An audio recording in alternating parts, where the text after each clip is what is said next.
결혼식에 꼭 필요한 것 3가지가 있습니다. 예, 첫째는 신랑이 있어야 되겠죠. 그리고 신부가 있어야 하고요. 둘 중에 하나라도 없으면 안 되잖아요. 그리고 3번째는 이 잔치를 축복하고 기뻐해 줄 하객이 있어야 돼요. 하객. 결혼식뿐만 아니라 생일잔치나 경사스러운 일로 잔치를 베풀 때 하객이 없다면 그것은 잔치가 될 수 없습니다. 그런데 오늘 말씀에는 하객 없는 잔치가 벌어지고 있다는 거죠.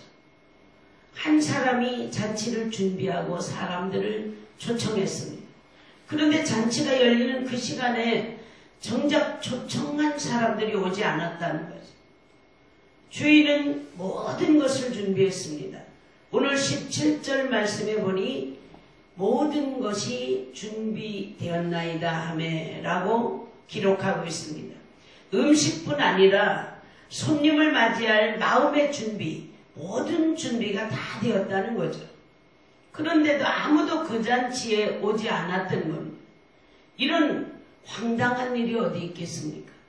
신부가 없어서 잔치가 열리지 못할 수는 있어도 신랑이 없어서 잔치가 취소될 수는 있어도 하객이 없어서 잔치를 열지 못하는 경우가 있겠습니까?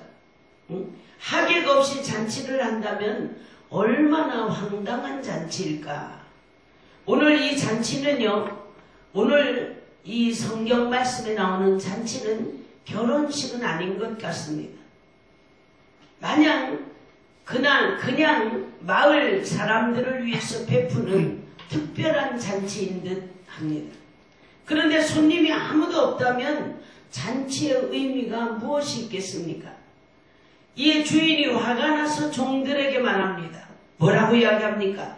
빨리 시내 거리와 골목으로 나가서 가난한 자들, 또 몸 불편한 자들과 맹인들과 저는 자들을 데려오라 이렇게 명령하고 있습니다.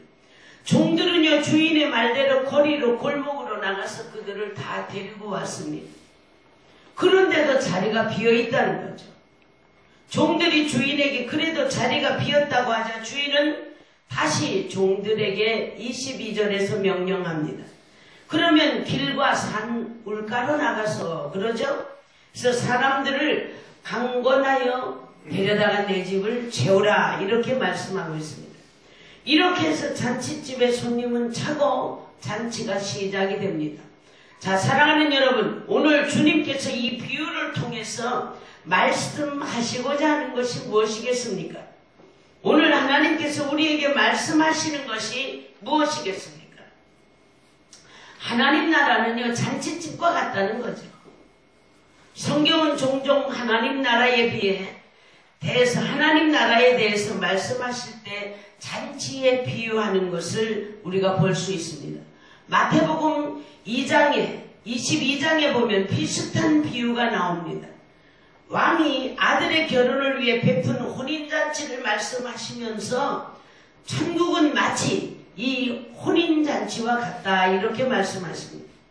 마태복음 25장에서는요 종말론적인 삶에 대해서 잔치집의 지혜로운 5 처녀들, 지혜로운 처녀들에 대해서 처녀들을 비유로 말씀하고 있습니다. 누가복음 15장에서는 3가지의 비유가 나옵니다. 잃어버린 양과 또 잃은 한 드라크마, 이제 잃어버린 양의 비유와 잃은 한 드라크마의 비유, 그리고요 탕자의 비유가 나옵니다. 이 비유의 끝은 잔치를 베푸는 것으로 끝납니다. 하나님 나라는요 잔치집과 같다는 것이죠. 잔치집과 같다. 우리는 이것을 기억해야 합니다. 이렇게 항상 기쁨으로 연결되고 기쁨으로 하나님 나라는 마칩니다. 이것을 우리에게 적용하면 교회는요 잔치집과 같은 곳입니다. 그리고 주일은 어떤 날, 오늘 같은 주일날은 잔치의 날이라는 것입니다. 교회는요 무겁고 어두운 장소가 아닙니다. 지나치게 무겁고 경건한 장소가 또 아니라는 거죠. 구약시대의 성전은 대체로 거룩과 성결을 중요시했습니다. 일반 백성들은 성소와 지성소 안에 들어가지 못했잖아요. 오직 제사장만 들어갔을 뿐입니다. 대체로 우리가 생각하면 거룩하고 무거운 느낌이 들죠. 그러나 신약 교회는 어떻습니까? 예배와 가르침 그리고 친교가 있는 교회였습니다. 사도행전 2장에 나타나는 초대교회의 모습을 보면 날마다 어떻게 했다고 그랬어요? 모이기에 힘썼다. 날마다 모이기에 힘쓰면서 예배와 가르침이 있었으며 집에서 서로 떡을 떼고 음식을 나누는 것이었습니다. 날마다 기쁨과 즐거움이 있었습니다. 교회는 잔칫집과 같은 마음, 그러한 표정, 그리고 감정, 분위기가 살아 있어야 한다 그 말이죠. 예배는요 밝고 환하게 드려져야 되는 거죠. 예배를 통한 즐거움이 있어야 합니다. 찬양이나 기도나 말씀을 들을 때는 항상 주님과 함께하는 시간이기에 주님의 잔치에 초대되어 온 사람들과 같은 마음으로 우리는 잔치집에 초대되어 온 사람들과 같은 마음으로 참여해야 한다 그 말입니다. 봉사도 마찬가지입니다. 잔치집에서 봉사하는 사람들과 같은 밝고 환한 표정과 마음으로 우리가 사역을 해야 합니다. 그리고 우리의 삶 자체도 그렇습니다.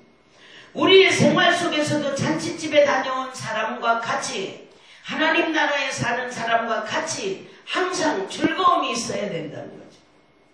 그리스도인은요 근심 걱정을 접어버린 그런 사람으로 나아가야 합니다. 우리는 하나님 나라의 삶을 사는 그런 사람들이기 때문에 그렇습니다. 그래서 사람들에게 예수 믿는 사람들은 저렇게 좋은가 보구나 라는 생각이 들 수 있어야 된다는 거죠. 하나님 나라의 잔치에 청하지만 거절하는 사람들이 있죠. 우리가 청하지만 본문에 보면요 잔치에 초청받은 사람들이 여럿이 있음을 볼 수가 있습니다. 그들 가운데 아무도 그 잔치에 오지 않았다는 거죠. 각자 자기 일에 자기 자신에 집착하다 보니 그 잔치가 그들에게는 안중에도 없다는 거죠. 먼저 한 사람은 밭을 샀기 때문에 밭에 불갑을 가봐야 된다 이렇게 말하고 밭으로 갔습니다. 이것은요 물질과 재산에 빠져있는 사람을 의미하는 것입니다. 밭은 물질, 재산의 상징적인 의미입니다. 돈 때문에 돈 버는 것이 중요하기 때문에 그 돈을 향해서 마음이 가 있다는 이야기죠. 돈과 재산이라는 것은요 여러분 막강한 힘이 있습니다. 그래서 만몬니즘이라고 이렇게 말합니다. 성경도 이 부분에 대해서 말씀합니다. 마태복음 6장 24절에서 주님은 하나님과 재물을 겸해서 섬기지 못하느니라 이렇게 기록하고 계십니다. 섬김의 대상이 된다는 돈이 물질이 섬김의 대상이 된다 그 말이죠. 또한 돈이 사랑의 대상이 된다 이렇게 말씀하고 있습니다. 디모데전서 6장 10절에 나오죠. 이 말씀은 돈을 사랑함이 일만 악의 뿌리가 되나니 이것을 탐내는 자들은 미혹을 받아 믿음에서 떠나 많은 근심으로써 자기를 찔렀도다 이렇게 기록하고 있습니다. 근심으로써 자기가 찔렀다. 이처럼 재물은요 무서운 힘을 가지고 있습니다. 여기에 넘어가지 말아야 됩니다. 넘어가면 안 됩니다. 땅이 하늘보다 여러분 중요하지 않습니다. 하늘은요 우리에게 무엇을 줍니까? 영원한 것을 줍니다. 이 땅은요 잠시 잠깐이라고 하지 않습니까? 돈이요 정신보다 귀하지 않습니다. 시간이 영원보다 더 값진 것은 아닙니다. 여러분은 무엇이 더 값진지 다시 한번 가슴에 딱 물어보시기 바랍니다.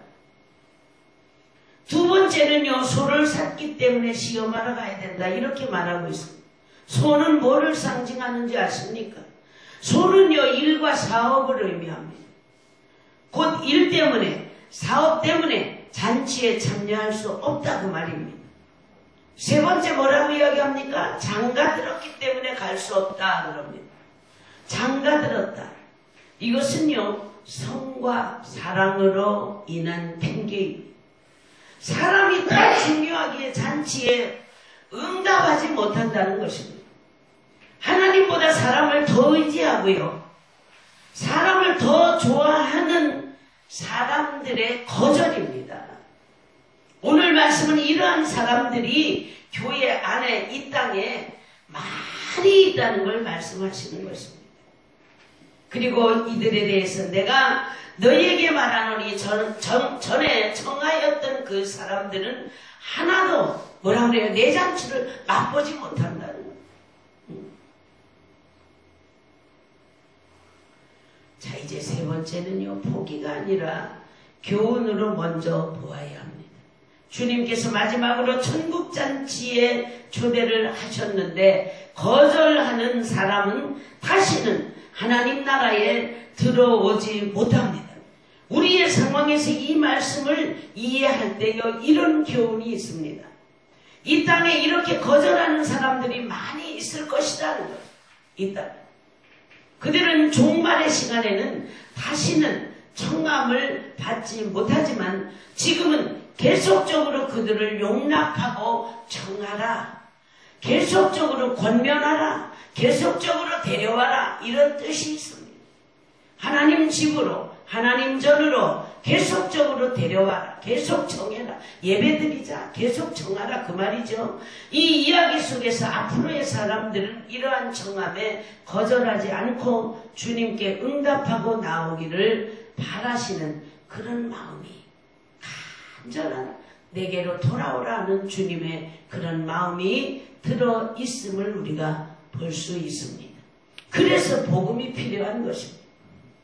자, 복음에는 하나님의 의가 나타나서 그러죠. 이 말씀은 로마서 1장 17절에 있는 말씀입니다.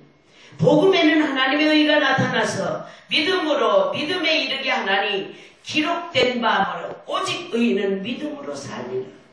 오직 의인은 믿음으로 살리라. 믿음으로 말미암아 살리라 함과 같으니라. 아멘이죠. 아멘. 복음의 역사는요, 복음의 역사는 믿음에서 믿음에 이르도록 하는 것임을 우리가 알아야 한다는 겁니다. 지금 거절했다 할지라도 세상 사람들이 믿음에 이르도록 우리가 기도하고요, 복음을 전해주는 그런 성도들이 다 되어야 한다 그 말입니다. 아멘. 잔치를 거절하는 사람을 위해서 우리가 기도하고 전도하면 성령의 역사로 저들이 주님을 영접하게 되는 줄 믿습니다. 아멘.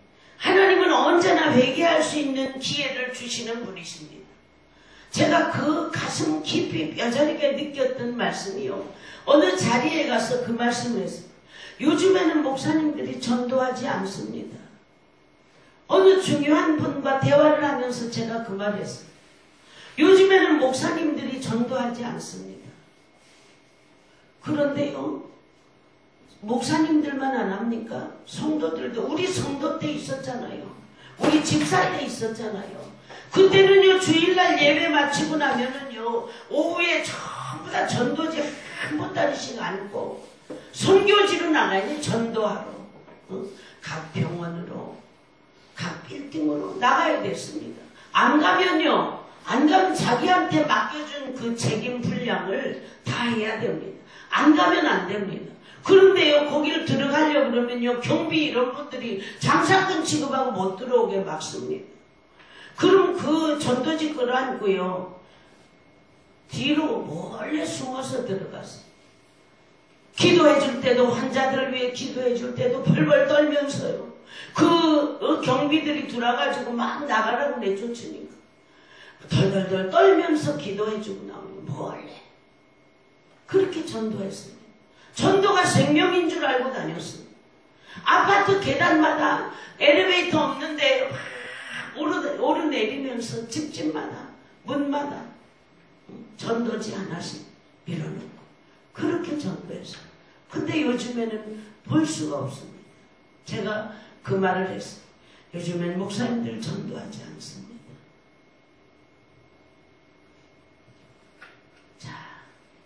잔치 거절하는 사람을 위해서 우리가 기도하고 전도하면 성령의 역사로 저들이 주님을 영접하게 되는 줄 믿으시기 바랍니다.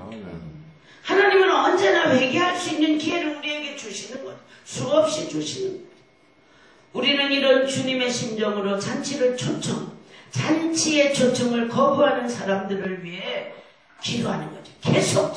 계속 잔치의 자리로, 교회로 나올 수 있도록 인도해야 할 줄 믿습니다. 누구든지 해야 된다. 누구든지 초청해야 합니다. 초청의 대상은 한정된 것이 아닙니다. 누구든지 청할 것에 대해서 이제 오늘 본문이 말씀하고 계십니다. 오늘 본문에서 잔치의 자리에 이미 초청받은 사람들을 초청했지만 저들의 거절로 누구를 초청합니까? 다른 사람들을 초청합니다. 미리 초청받은 사람들은 누구를 말합니까? 먼저 믿은 유대인들을 말하는 선민을 말하는 것입니다. 하나님께서는 저들을 선민으로 택하셨어요. 그러나 독생자 예수 그리스도를 보내셨을 때 저들은 하나님의 아들을 거부하고 어떻게 했습니까? 못 박아 죽였습니다. 귀한 초청을 거절했던 것입니다. 이에 모든 사람들을 다 초청하라고 하십니다. 어떤 사람? 특히 가난한 사람, 병든 자. 자, 이들은 모두 누구를 말합니까? 이방인들을 의미합니다. 복음의 축복이 이방 온 세계로 뻗어나감을 의미하고 있습니다. 하나님의 구원의 대상, 하나님께서 초청하는 대상은 정해진 것이 아닙니다. 누구든지 청하십니다. 우리와 피부가 다르고 말이 다르다 할지라도, 신분이 다르고 죄인이라 할지라도 주님 앞으로 우리는 초청해야 한다는 거죠. 주님께서 이 땅에 오신 것에 대해서 누가복음 4장 18절과 19절에서 이사야의 말씀을 인용해서 이렇게 말씀하십니다. 주의 성령이 내게 임하셨으니 이는 가난한 자에게 복음을 전하게 하시려고 내게 기름을 부으시고 나를 보내사 포로된 자에게 자유를, 눈먼 자에게 다시 보게 함을 전파하며 눌린 자를 자유롭게 하고 주의 은혜의 해를 전파하게 하려 하심이라 하였더라. 아멘이죠. 여러분, 아멘이죠. 포로된 자와 가난한 자, 눈먼 자와 눌린 자에게 은혜의 복음을 전하기 위해서 오셨다. 주님께서 이러한 사람들을 위해서 오셨다면 우리가 전도해야 할 대상도 바로 이런 사람들이라는, 이러한 사람들을 우리는 주님 앞으로 초청해야 한다. 이를 위해서 장소와 시간까지 여러분 어떻게 하고 있습니까? 무시하고 있습니다. 사람이 있는 곳이면 어디든지 언제까지든지 내 집을 채울 때까지 하라는, 내 집을 채울 때까지.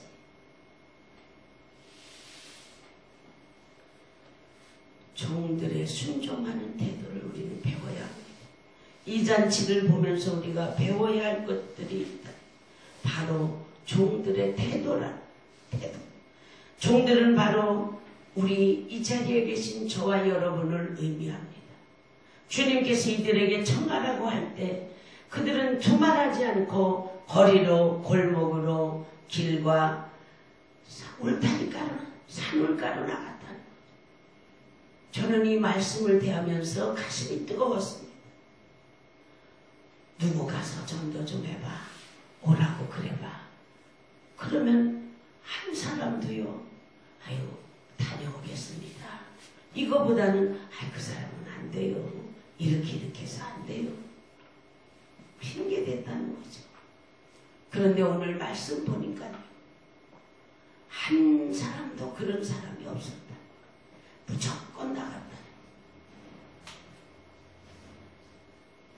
오늘요, 주님의 요구에 부응할 때까지, 이것이 오늘 우리 하나님을 영접하고 믿는 주의 자녀 종들의 태도입니다. 모습입니다. 명령을 거역하지 않는다. 온전히 주님께 순종할 뿐이라는, 사랑하는 여러분, 주님의 명령에 순종하실 준비가 되어 있는지 자신을 한번 돌아보시기 바랍니다. 하나님의 역사는 순종을 통해서 이루어진다. 하나님의 역사는 순종을 통해서 이루어집니다. 주님께서 세상을 구원하실 수 있었던 것은요, 아버지께 온전히 순종하셨기 때문이라는 거죠. 한 사람의 구원은 한 사람의 순종을 통해서 이루어집니다.